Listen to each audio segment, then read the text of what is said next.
Қайырлы күн достар, біз бүгін 2-ақ жұмыртқадан дайындалатын осындай жолақты әдемі блинчиктерімізді жасайтын боламыз. Видеоның соңына дейін көріп, лайк басып, каналыма тіркеліп кетіңіздер.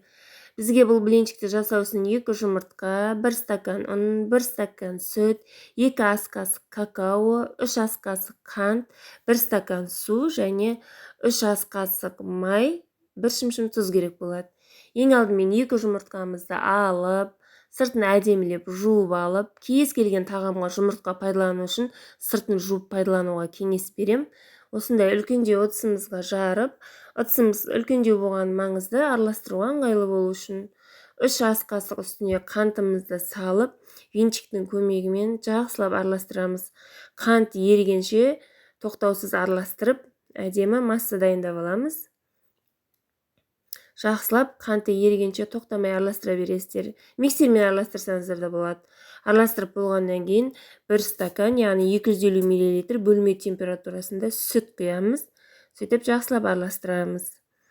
Әрбір қоспаны қосқан сайын жақсылап араластырып отыру керек, масса әдемі біркелкі шығу үшін. Үстіне 1 стакан суымызды құйып жібереміз. Осы сүттің көлемімен бірдей болса болады. Сөйтіп жақсылап араластырып, үстіне 3 ас қасық майымызды құямыз. Блинчикке май құю өте маңызды. Табаға блинчиктеріміз жабысып қалмасын, міндетті түрде май құйыңыздар. Майды құйып, жақсылап араластырып, үстіне 1 шымшым, болмаса кішкентай қасықпен жарты қасық тұз саламыз. Дәмін келтіру үшін. Сөйтіп жақсылап араластырамыз. Және осының үстіне електен өткізілген 1 стакан ұнымызды, 150 грамдай болып қалады, 150 грамдай ұнды 3-ке, 4-ке бөліп, аз-аздан жақсылап араластырып, осындай біркелкі, ешқандай арасында іртігі жоқ масса дайындап аламыз. Осы массамыздың кішкене бөлігін басқа ыдысқа құйып, какао араластыратын боламыз. Бізге ол жолақтарды жасау үшін керек болады. Сол үшін кішкене бір бөлігін алып, 2 үлкен ас қасықпен какаомызды салып, жақсылап араластырамыз. Какаоны да 2-ге, 3-ке бөліп, аз-аздан салып отырып, жақсылап араластырыңыздар. Сол кезде біркелкі әдемі масса шығады. Осылай 2 түсте масса дайындап аламыз.